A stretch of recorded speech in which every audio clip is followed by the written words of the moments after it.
নমস্কার। আমরা সবাই মহাভারতের গল্প জানি, তাই না? কুরুক্ষেত্রের সেই ভয়ানক যুদ্ধ, পাণ্ডবদের জয়। কিন্তু তারপর যুদ্ধ জয়ের পর কি হয়েছিল সেই 5 ভাইয়ের, সেই গল্পটা কিন্তু খুব কম লোকই জানে। আজ আমরা সেই প্রায় অজানা কাহিনীর গভীরে যাব, তাদের সেই শেষ যাত্রার গল্প, যা আমাদের এক অন্যরকম শিক্ষা দেয়। কুরুক্ষেত্রের যুদ্ধটা যে কি ভয়ঙ্কর ছিল তা এই একটা সংখ্যাই বলে দেয়। 40 লক্ষ। মাত্র 18 দিনে প্রায় 40 লক্ষ যোদ্ধা প্রাণ হারিয়েছিলেন। ভাবা যায়, এটা তো শুধু একটা সংখ্যা না, এটা আসলে একটা পুরো সভ্যতা প্রায় শেষ হয়ে যাওয়ার মতো ব্যাপার। আর এই বিশাল ধ্বংসের ওপরেই দাঁড়িয়েছিল পাণ্ডবদের বিজয়। একবার কল্পনা করুন সেই দৃশ্যটা। যুদ্ধ শেষ, 5 ভাই দাঁড়িয়ে আছেন যুদ্ধক্ষেত্রে। চারপাশে শুধু ভাঙা রথ, অস্ত্র আর লক্ষ লক্ষ মৃতদেহ। তারা জিতেছেন, হ্যাঁ, কিন্তু তাদের চোখে মুখে জয়ের কোনো আনন্দ নেই। আছে শুধু এক গভীর শূন্যতা। কারণ তারা বুঝতে পারছিলেন এই জয়ে আসলে একটা বিশাল বড় পরাজয়। এই শূন্যতা নিয়ে যুধিষ্ঠিরকে বসতে হলো হস্তিনাপুরের সিংহাসনে। আর এখান থেকেই শুরু হলো তাদের জীবনের এক নতুন কিন্তু খুব বিষণ্ণ একটা অধ্যায়। পরের 36টা বছর যুধিষ্ঠির কিন্তু দারুণভাবে রাজ্য শাসন করেছিলেন। প্রজারা খুব সুখী ছিল, রাজ্যে শান্তি ফিরে এসেছিল, অনেক উন্নতিও হয়েছিল। কিন্তু দেখুন, যে সিংহাসন রক্তের ওপর তৈরি, তার ভার বহন করা কি এত সোজা? রাজার মনে কোনো শান্তি ছিল না, ছিল শুধু একটা ক্লান্তি আর প্রিয়জনদের হারানোর যন্ত্রণা। তখনই এমন একটা ঘটনা ঘটল যা পাণ্ডবদের জীবনের মোড়টা পুরোপুরি ঘুরিয়ে দিল।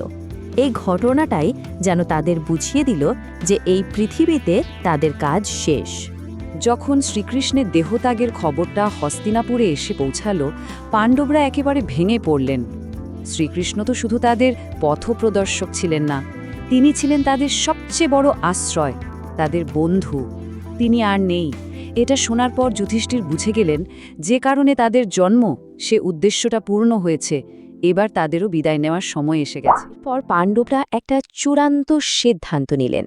তারা এই রাজ্য, সিংহাসন, ধন সম্পদ সবকিছু ছেড়ে জীবনের শেষ যাত্রায় বেরিয়ে পড়বেন। এই যাত্রারই নাম হল মহাপ্রস্থান, মানে মহান প্রস্থান। এই কাজগুলো আসলে শুধু বাহ্যিক ত্যাগ ছিল না, এটা ছিল নিজেদের পরিচয়, নিজেদের অহংকার সবকিছু বিসর্জন দেওয়া। সম্রাট থেকে তারা একেবারে সাধারণ সন্ন্যাসী হয়ে গেলেন। রাজপ্রাসাদের আরাম ছেড়ে খালি পায়ে বেরিয়ে পড়লেন এক অজানা পথে, হিমালয়ের দিকে। কারণ তারা শুনেছিলেন ওখান থেকেই নাকি স্বর্গের পথ শুরু হয়। আর ঠিক যখন তারা শহর ছেড়ে যাচ্ছেন, কোত্থেকে যেন একটা কুকুর এসে তাদের পিছু নিল। কেউ তাকে ডাকেনি, কিন্তু সে যুধিষ্ঠিরের পাশ ছাড়ল না। এই সাধারণ দেখতে কুকুরটাই কিন্তু এই যাত্রার সবচেয়ে গুরুত্বপূর্ণ চরিত্র হয়ে উঠবে। কিন্তু যাত্রাটা সহজ ছিল না। হিমালয়ের সেই কঠিন বরফে ঢাকা পথে এক এক করে সবাই মৃত্যুর কোলে ঢলে পড়তে শুরু করলেন। আর অদ্ভুতভাবে প্রত্যেকের পতনের পেছনে ছিল তাদের জীবনেরই কোনো না কোনো ছোট ভুল বা ত্রুটি। এই যাত্রাটা যেন তাদের কর্মের একটা আয়না হয়ে উঠেছিল। বরফের ওপর প্রথমেই ঢলে পড়লেন দ্রৌপদী। কেন? যুধিষ্ঠির বললেন, দ্রৌপদী 5 জনের স্ত্রী হলেও তার মনে অর্জুনের জন্য একটু বিশেষ জায়গা ছিল। এই সূক্ষ্ম পক্ষপাতিত্ব, এই জাগতিক আসক্তি তার মুক্তির পথে বাধা হয়ে দাঁড়াল। এরপর পতন হল সহদেবের। তিনি ছিলেন সবচেয়ে জ্ঞানী, কিন্তু সেই জ্ঞানের গভীরে কোথাও একটা অহংকার লুকিয়েছিল যে তার মতো জ্ঞানী আর কেউ নেই। যখন জ্ঞানী অহংকারের জন্ম দেয়, তখন সেটাই মুক্তির পথে সবচেয়ে বড় বাধা হয়ে দাঁড়ায়। তারপর পড়লেন নকুল, যিনি তার রূপের জন্য বিখ্যাত ছিলেন। তার দোষ ছিল নিজের রূপ নিয়ে গর্ব করা। এই নশ্বর শরীরের প্রতি যে আসক্তি, সেটাই তার যাত্রাপথ শেষ করে দিল। এমনকি মহাবীর অর্জুনও পারলেন না। তার আত্মবিশ্বাসই ছিল তার সবচেয়ে বড় শক্তি। কিন্তু সেই বিশ্বাসটা একসময় অহংকারে বদলে গিয়েছিল।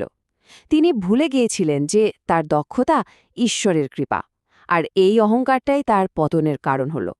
আর সবশেষে পতন হল মহাবলী ভীমের। তার অসম্ভব শক্তি আর ভোজন বিলাস ছিল তার গর্ব, কিন্তু তিনি প্রায়ই নিজের শক্তি ব্যবহার করতেন প্রতিহিংসার জন্য। তার এই দৈহিক শক্তির অহংকারটাই তার আত্মাকে ভারাক্রান্ত করে রেখেছিল।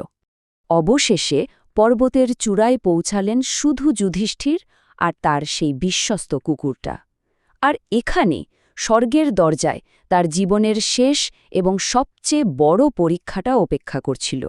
স্বয়ং দেবরাজ ইন্দ্র এলেন তাকে স্বর্গে নিয়ে যেতে, কিন্তু একটা শর্ত দিলেন। বললেন এই কুকুরটাকে পেছনে ফেলে যেতে হবে, কারণ স্বর্গে নাকি কুকুরের প্রবেশ নিষেধ।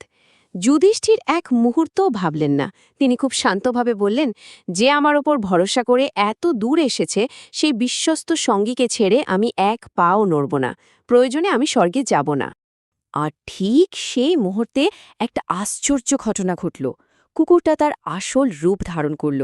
সে আসলে কোনো সাধারণ কুকুর ছিল না, সে ছিল স্বয়ং ধর্মদেব, যুধিষ্ঠিরের পিতা। তিনি তার পুত্রের ধর্মবোধ শেষবারের মতো পরীক্ষা করতে এসেছিলেন, আর যুধিষ্ঠির সেই পরীক্ষায় সসম্মানে উত্তীর্ণ হলেন।